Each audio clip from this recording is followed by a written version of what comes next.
Welcome to the channel Liturgy of Slaves, Virginia 1876. A woman stood barefoot in the rain outside a plantation house, her arms reaching toward a second-floor window where a small face appeared and disappeared behind lace curtains. Her name was Sarah Mitchell, and she was 24 years old. The child looking down was her daughter, Emma, just 6 years old. In 15 minutes, Sarah would be loaded onto a wagon and sold to a cotton farm 200 miles south. She would never see this house again. She would never hold Emma again. The man who made this decision, plantation owner Thomas Brennan, watched from his study window with cold eyes, a glass of bourbon in his hand. He felt nothing. To him, this was not cruelty, this was business, this was property management. What he did not know, what he could not imagine as he sipped his drink and turned away from the window, was that 45 years later, in a world he would not live to see, these two women would find each other again. But the cost of that reunion, the weight of all those lost years, would be almost too heavy to bear.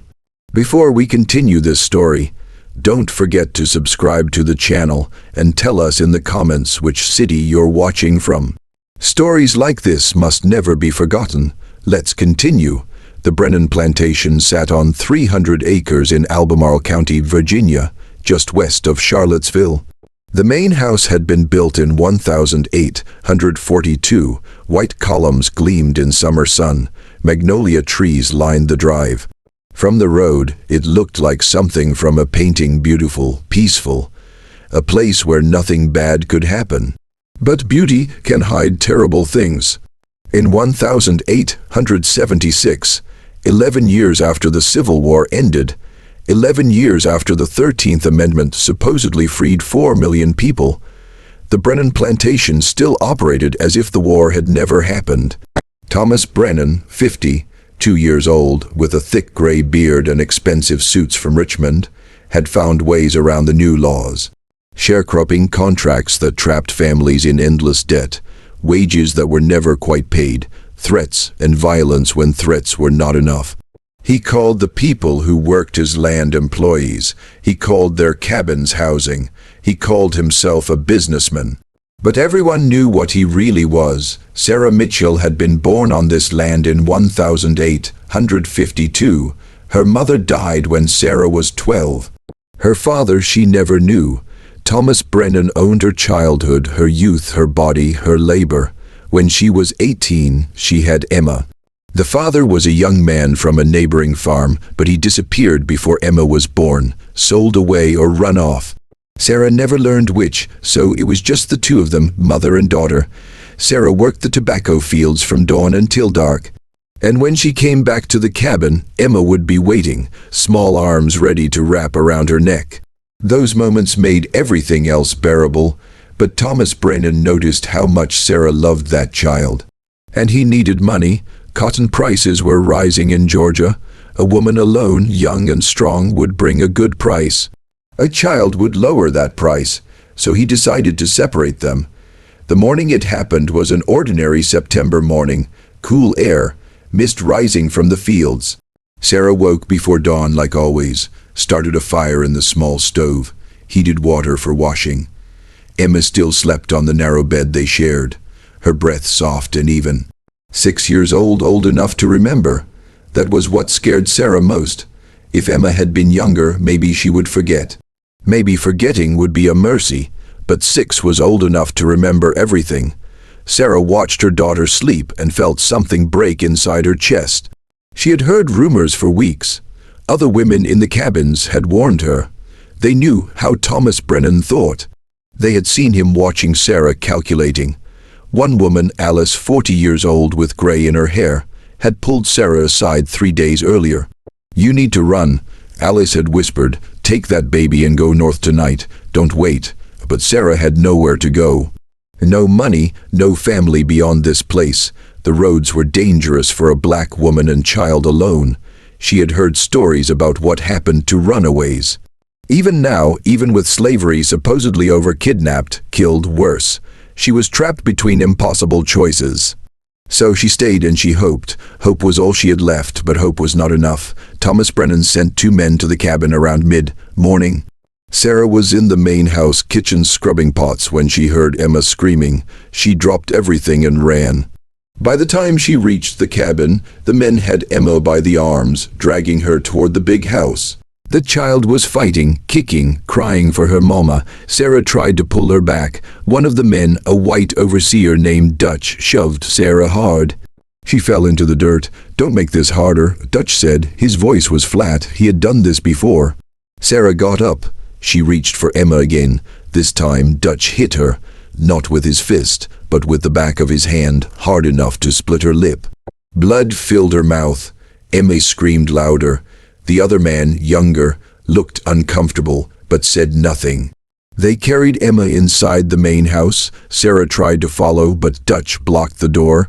"Mr. Brennan wants to see you," he said. Alone, Thomas Brennan was in his study, standing by the window, hands behind his back. He did not turn when Sarah entered. She stood in the doorway, breathing hard, blood still on her chin. The room smelled like tobacco and leather, expensive things bought with other people's suffering. "You're being sold," Thomas said. His voice was calm, matter of fact, like he was discussing the weather. "Wagon comes this afternoon. You'll work a cotton farm in Georgia. Good land, fair owner, you'll be fine." Sarah could not speak at first. Her throat closed. When words finally came, they were barely a whisper. "Please don't take my baby." Thomas turned then. His face showed no emotion, none at all. "The child stays here. She'll work in the house, learn skills, better life than the fields. You should be grateful. Please." Sarah's voice broke. "Please, I'll do anything. Extra work, anything. Just let me keep her." Thomas walked to his desk, picked up a paper, glanced at it. "A contract, a sale agreement already signed. This is not a negotiation," he said. "You leave at 3 o'clock. You can say goodbye. 5 minutes, that's generous." He looked at her then. Really looked at her, and Sarah saw something in his eyes that made her stomach turn. Not hatred, not even cruelty, just emptiness. She was not a person to him. Emma was not a person. They were livestock, assets, numbers in a ledger. He could not understand why she was crying. He genuinely could not understand. Sarah was allowed to see Emma one last time. They brought the child to the cabin under guard. Emma ran to her mother and wrapped her arms around Sarah's waist and would not let go. Sarah knelt down, held her daughter's face in her hands. She tried to memorize everything. The exact shape of Emma's eyes. The small scar on her chin from when she fell last summer. The way her hair curled at her temples. She tried to put all of this in her memory where no one could take it away. "You have to be strong," Sarah whispered. "You hear me? You have to be strong and smart and remember that I love you. Always, no matter what happens, no matter how long, I love you." Emma was sobbing too hard to speak. She just nodded. Sarah kissed her forehead, her cheeks, her hands. She held her daughter so tight she thought her ribs might break. And then Dutch was there, pulling Emma away. And Emma was screaming, reaching back. And Sarah tried to follow, but other hands grabbed her, held her back, and the last thing she saw was Emma's face disappearing around the corner of the big house, her mouth open in a silent cry. The wagon left at 3 o'clock, like Thomas said. Sarah sat in the back with 7 other people, all strangers, all headed to different places. None of them spoke. What was there to say? They traveled south for 5 days, sleeping in barns or under trees, eating whatever scraps they were given. Sarah barely noticed. Inside her chest was a hole so big she thought she might fall into it and disappear. She had heard stories about women who died from grief, just stopped breathing one day because the pain was too much. She understood that now. She understood how a person could choose to stop. The Georgia farm was 200 acres of cotton, owned by a man named William Calhoun. 43 years old, thin-faced, tired eyes. He was not as rich as Thomas Brennan, not as cruel either, but that was not saying much. He worked Sarah in the fields 18 hours a day during harvest season. She lived in a cabin with 6 other women. They were kind to her. They saw her grief and tried to help, but there was nothing they could do. At night, Sarah would lie awake and wonder if Emma remembered her, if Emma was safe, if Emma was even alive. She had no way to know, no way to send letters, no way to get information. It was like Emma had been erased from the world, like she never existed at all. Years passed slowly, painfully. Sarah turned 30, then 35, then 40. Her body aged fast from the work. Her hands became rough and scarred, her back hurt all the time, but she kept going. She had to, because somewhere Emma was alive. She had to believe that. If she stopped believing, she would have nothing left. In 1889, 13 years after the separation, William Calhoun died. His son took over the farm. The son was worse, meaner. He cut rations and raised quotas and beat people for small mistakes. Sarah thought about running. She was 37 now, still strong enough to travel. But where would she go? North, maybe, but the North was full of its own dangers, and if she left Georgia, she would never find Emma. So she stayed. In 1895, the son sold the farm. The new owner, a man from Alabama, brought his own workers and told everyone else to leave. Just like that, after 19 years, Sarah was on the road again. She was 43 years old. She had nothing. No money, no home, no family. She walked north back toward Virginia, surviving on charity and odd jobs. It took her 6 months to reach Albemarle County. When she finally saw the Brennan Plantation from the road, her heart nearly stopped. The white columns looked the same. The magnolia trees, everything exactly as she remembered. But Thomas Brennan was dead, died in 1891. The land had been sold to a bank. The big house stood empty, windows broken, weeds growing through the porch. Sarah walked up the drive slowly.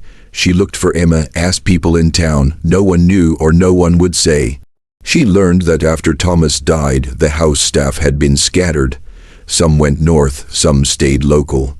One old woman, nearly 80, remembered Emma, sweet girl. The old woman said, "Worked in the house till she was maybe 16. Then she left or was sent away. I don't remember which. This was 20 years ago, honey. People move on." Sarah felt the hole in her chest open wider. 26 years since she held Emma. Her daughter would be 32 now.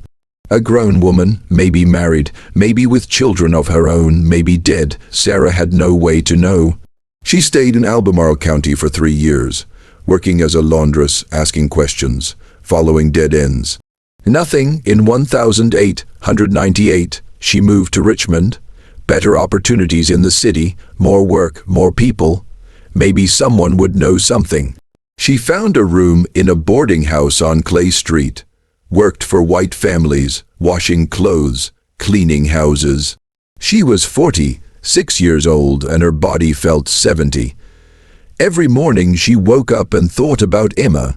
Every night she went to sleep wondering if her daughter was somewhere thinking about her too. In Richmond, Sarah met a man named Joseph. He was 50 years old, a carpenter, kind face, gentle hands. He had lost his own family years ago. Different story, same pain. They understood each other without needing to explain. They married in 1900. Small ceremony, no family, just a preacher and 2 witnesses. Joseph was patient with Sarah's grief. He never tried to replace Emma. He never told Sarah to move on or forget. He just held her when she cried and listened when she needed to talk. It was not a passionate love. It was something quieter, safer. They built a small life together. Joseph found steady work. Sarah kept taking laundry. They saved money, bought a tiny house on the edge of the city, 2 rooms and a kitchen. But it was theirs. Sarah planted flowers in the front yard, tomatoes in the back. She tried to make it feel like home, but part of her was always somewhere else, always looking, always wondering. In 1910, Joseph had a stroke. He survived, but his right side was paralyzed. He could not work anymore. Sarah became the sole provider. She was 58 years old, too old for heavy labor, but she had no choice. She took in more laundry, worked 16-hour days. Her hands bled from the lye soap. Her back screamed. But she did not complain. Joseph needed her, and keeping busy kept her mind from dark places. On quiet evenings, she would sit with Joseph on the porch and talk about Emma. Joseph never knew Emma, but he listened like he did. He would hold Sarah's hand and let her remember out loud. It helped a little. Years kept passing. The world changed around them. Automobiles replaced horses. Electric lights appeared on city streets. A war started in Europe. Sarah paid attention to none of it. Her world had shrunk to this house, this porch, this man beside her, and the ghost of a daughter she had not seen in almost 40 years. In 1919, Joseph died peacefully in his sleep. Sarah buried him in a cemetery on the north side of Richmond. She was 67 years old, alone again. She thought about giving up, just letting herself fade away. What was the point of continuing? But something kept her going. That same stubborn hope that had sustained her for decades, the hope that maybe, somehow, she would see Emma again before she died. It was irrational, it was impossible, but it was all she had. In 1921, Sarah was 69 years old. Her hair was completely white, her face lined with deep wrinkles, her hands twisted with arthritis.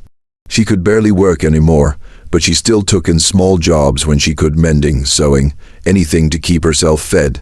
She lived on almost nothing, beans and bread, rarely meat. Her house was falling apart, but she could not afford repairs. She thought often about death, not with fear, just curiosity. What came next? Would she see her mother again? Would she see Joseph? Would she see Emma somehow, in some other world where lost things could be found? She was ready. She had lived long enough, seen enough pain. She was tired. And then, on a Tuesday morning in June, everything changed. The knock on the door came just after sunrise. Sarah was in the kitchen heating water for tea when she heard it. 3 soft taps. She was not expecting anyone. She moved slowly to the door, her joints stiff, and opened it. A woman stood on the porch, maybe 40 years old, brown skin, tired eyes, wearing a simple gray dress and a hat with a small feather. She looked at Sarah for a long moment without speaking. Her hands were trembling. "Are you Sarah Mitchell?" the woman asked. Her voice was barely above a whisper. Sarah nodded. "I am. Can I help you?" The woman took a breath, steadied herself against the porch railing. "My name is Clara Washington. I work for a family in Charlottesville, the Hendersons. I cleaned their house. Last week, I was going through old papers in their attic, things they were throwing away. And I found something." She reached into her bag and pulled out a yellowed envelope, a letter written in 1889, never sent. "It has your name on it." Sarah's heart began to pound. She took the envelope with shaking hands. The paper was brittle with age. The handwriting on the front was careful, practiced. She opened it slowly. Inside was a single page. The words were simple. "Dear Mama, my name is Emma Mitchell. I am 19 years old. I live in Charlottesville. I work for the Henderson family. I have been trying to find you for 5 years. No one will tell me where you are. No one will help me. I do not know if you are alive. I do not know if you will ever read this. But I needed to write it. I needed you to know that I never forgot you. I remember everything. The cabin, your voice, the morning they took you away. I remember crying for days. I remember Mr. Brennan telling me to stop crying or he would beat me. I remember learning to be quiet, learning to hide my feelings, learning to survive. When I turned 16, they let me go, said I was free. But I had nowhere to go, so I stayed in Charlottesville, got work with the Hendersons. They are not cruel, but they are not kind either. I am just help to them. I save every penny I can. Someday I will have enough to travel to search for you properly. Until then, I write letters I cannot send. I keep them in a box under my bed. Proof that you existed. Proof that I existed. Proof that we were real. I hope you are somewhere safe. I hope you are somewhere happy. I hope you remember me the way I remember you. I love you, Mama. I always will. Your daughter. Emma. Sarah read the letter 3 times. Then a 4th. Her vision blurred with tears. Her hands would not stop shaking. She looked up at Clara. "Where is she?" Sarah's voice cracked. "Where is Emma now?" Clara's face changed. Something heavy settled over her features. "That's why I came," Clara said softly. "Emma worked for the Hendersons until 1903, 14 years. Then she married a man named Robert Turner. A good man, from what I heard. They moved to a farm about 10 miles outside Charlottesville. Had 3 children, 2 boys and a girl." She paused, looked down at her hands.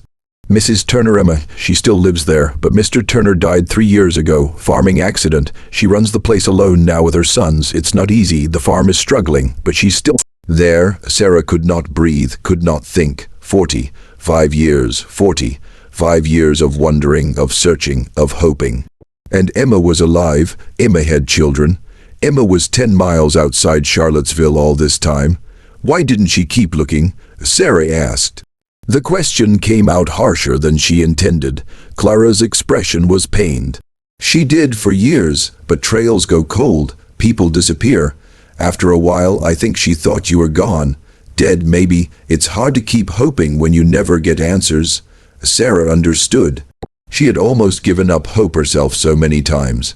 How could she blame Emma for doing the same? "Will you take me to her?" Sarah asked. Clara nodded. "That's why I'm here. I have a car. Well, my employer's car. He doesn't know I borrowed it, but I'll deal with that later. We can leave today if you want." Sarah looked around her small house. At the cracked walls, the threadbare furniture, the life she had built from nothing. It did not matter. None of it mattered. Only one thing mattered now. "I need 10 minutes, she said. She packed a small bag, changed into her best dress, which was not saying much, combed her white hair, looked at herself in the cracked mirror by the door. An old woman looked back, 60, 9 years of hard living carved into every line of her face. Would Emma even recognize her? Would she be disappointed? Sarah pushed the thought away. It did not matter. They would know each other. Somehow they would know. The drive to Charlottesville took 6 hours. Clara's borrowed car was old and temperamental. It overheated twice. They had to stop and wait for the engine to cool. Sarah did not mind. She watched the countryside roll past. Fields and forests, small towns. She had traveled this road before, 45 years ago, in the back of a wagon, being taken away from everything she loved. Now she was traveling it again, going back. Life was strange that way, cruel and strange, and sometimes, rarely, merciful. They reached the outskirts of Charlottesville just before noon. Clara drove through town, past the courthouse, past streets Sarah half remembered, and then out into the farmland beyond. The Turner farm was modest, 30 acres, small house, barn that needed repairs, fields that looked tired. Clara parked in the drive. Sarah sat in the passenger seat, suddenly unable to move. What if Emma did not want to see her? What if Emma blamed her for not fighting harder, for not running, for not dying rather than letting them be separated? What if 45 years was too long? What if love could not survive that kind of distance? "She's going to want to see you," Clara said gently, reading Sarah's thoughts. "Trust me." Sarah opened the car door, stepped out onto soil that felt both foreign and familiar. The front door of the house opened. A woman came out onto the porch. She was tall, thin, hair mostly black but graying at the temples. She wore a faded blue dress and an apron. She looked at the car with curiosity, then at Clara, then at Sarah. For a moment there was nothing.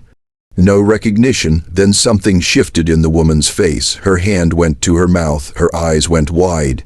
"Mama," the word was so quiet Sarah almost did not hear it. Sarah took a step forward, then another. Her legs were shaking. The woman on the porch, Emma, her Emma, descended the steps slowly, like she was moving through water, like she was afraid this was a dream and sudden movement would break it. They met in the middle of the yard. Neither of them spoke. They just looked at each other. Sarah saw the child she remembered in this woman's face. The same eyes, the same curve of the jaw, the same spirit, bruised but not broken. Emma saw something too. Recognition that went deeper than memory, deeper than time. "It's really you," Emma whispered. "It's really me," Sarah said. And then they were holding each other, Sarah's arms around her daughter, Emma's arms around her mother. Both of them crying. Not gentle tears, but hard-wrenching sobs that came from some deep place where all the grief and loneliness and longing had been stored for 45 years. They stood like that for a long time, maybe 5 minutes, maybe an hour. Time stopped meaning anything. Clara watched from the car, her own eyes wet. Finally, Emma pulled back just enough to look at her mother's face. "I thought you were dead," she said. "I looked for you for years. I looked, but no one knew anything. And after a while I thought, she's gone. She has to be gone because if she was alive, she would have found me. I tried," Sarah said, her voice broke. "God knows I tried. I came back to Virginia. I asked everyone, but you were gone. They said you left. No one knew where. I never stopped looking. Not really. Even when I thought there was no hope. Some part of me was still looking." Emma touched her mother's face, traced the lines with her fingers like she was reading Braille.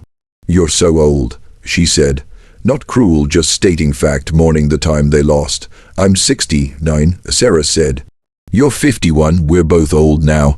Emma laughed through her tears. "I have children, 3 of them. You're a grandmother." Sarah felt something break open inside her chest.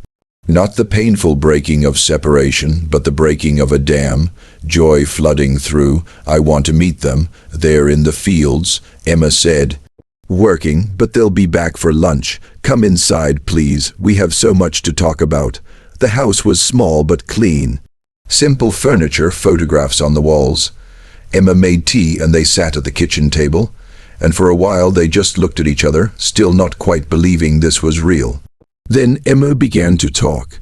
She told Sarah everything about the years after the separation, about growing up in the Brennan house, working from dawn to dark, learning to make herself invisible, about Thomas Brennan dying and the house being sold and her being cast out at 16 with nowhere to go, about finding work with the Hendersons, about meeting Robert, a quiet man with kind eyes and strong hands, about falling in love, about the wedding in a small church with no family present, about the farm they bought together, about her 3 children, James, Thomas, and little Sarah, named after a grandmother they never knew, about Robert's death, the tractor rolling over him in the south field, her finding him an hour later, already gone, about the years since, trying to keep the farm running, trying to keep boys focused, trying to raise her daughter to be strong. Sarah listened to all of it. She watched her daughter's face as she spoke, saw the strength there, the resilience.